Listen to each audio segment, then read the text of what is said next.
av Be Bright. Och nu, första temat kommer att vara psykisk ohälsa. Och i det här avsnittet ska vi reda ut 4 olika saker. 1. Vad definitionen för psykisk ohälsa är. 2.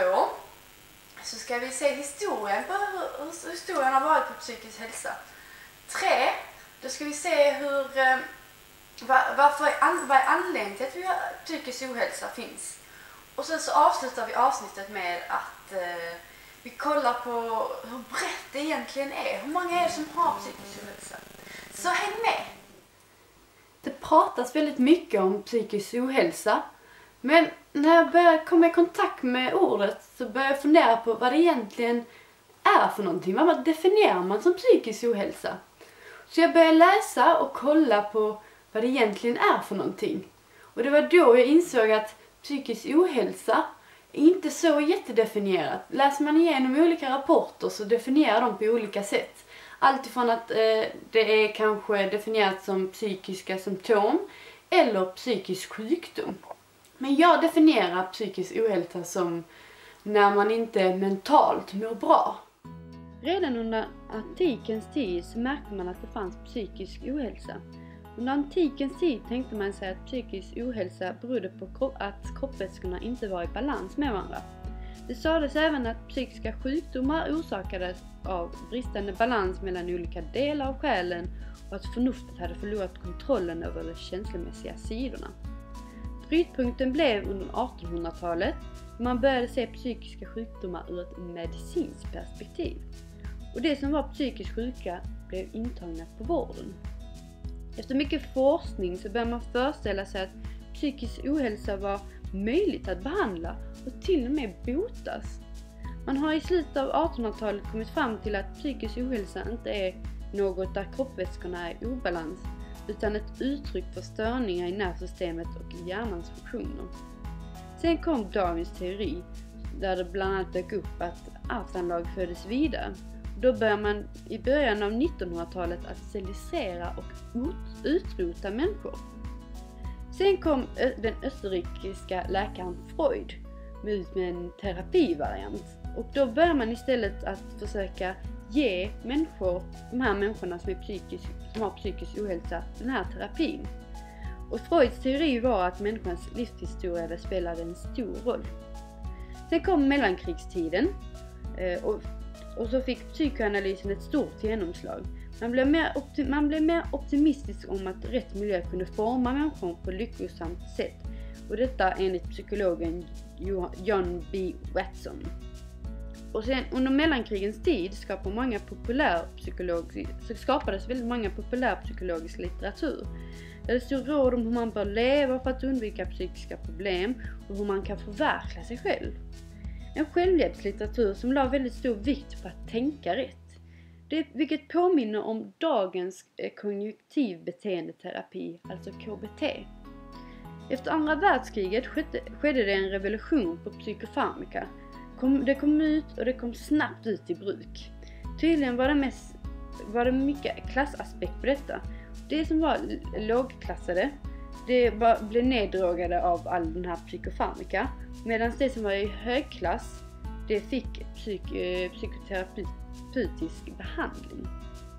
Sen kom 60-talet så fick psyksjukhusen mycket kritik och så ville man lägga ner dessa som var i samma veva då de nya läkemedlen mot psykiska besvär exploderade. Men faktiskt inte förrän i slutet av 1900-talet så man började tänka om att när det gäller behandlingen av de psykiskt sjuka. Kognitiv beteendeterapi fick mer plats än läkemedel och med andra ord så börjar man lära människorna mer att tänka i rätt banor. Man börjar mer förhålla sig själv på ett mer konstruktivt sätt. Det finns även riskfaktorer för psykisk ohälsa och de här riskfaktorerna är allt från genetiska till miljö, att det är miljön som påverkar det. De olika riskfaktorerna är kön, där många studier visat att psykisk ohälsa är högre bland kvinnor än män. Orsaken till detta finns det olika teorier om, allt från att det ska vara biologiskt eller till att miljön, att det är relaterat där.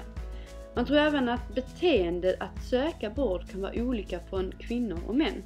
vilket innebär att kvinnor söker mer till vård för sin psykiska ohälsa än vad män gör. En annan riskfaktor är att det kan vara genetiskt, och det är om man har skador på hjärnan så kan det öka risken för att utveckla psykiska sjukdomar. Uppväxtförhållande kan också vara någonting.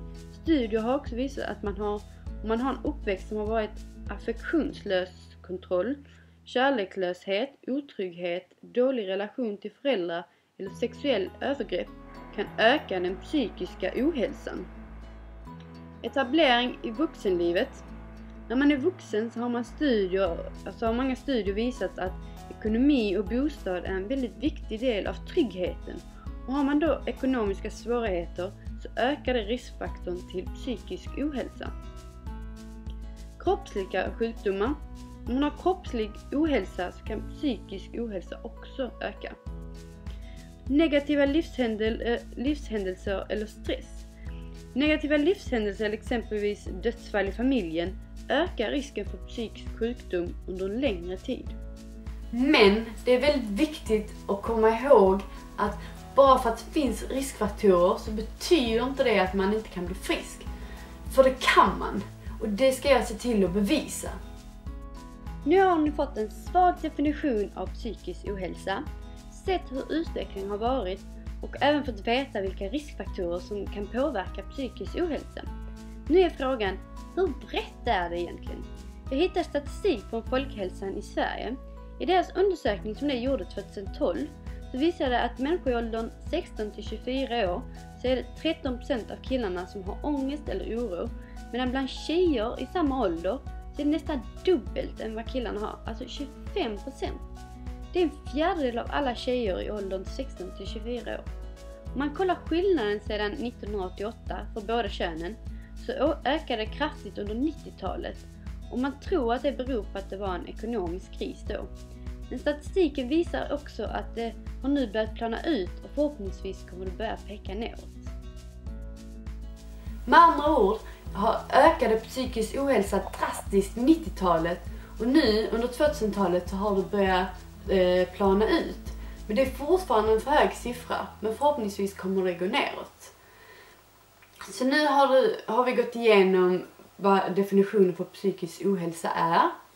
Vi har även sett lite historia hur det har varit. Sen har vi gått igenom vissa riskfaktorer för psykisk ohälsa. Och nu även avsluta med statistik, hur brett det egentligen är. Nästa vecka så kommer jag träffa en kurator där jag kommer fråga fler frågor om just psykisk ohälsa och se vad hon tycker om det. Så vi ses nästa vecka. Om du har fler frågor eller funderingar så är det bara att skicka ett mejl till adressen nedan. Annars får du jättegärna kommentera och tycka till.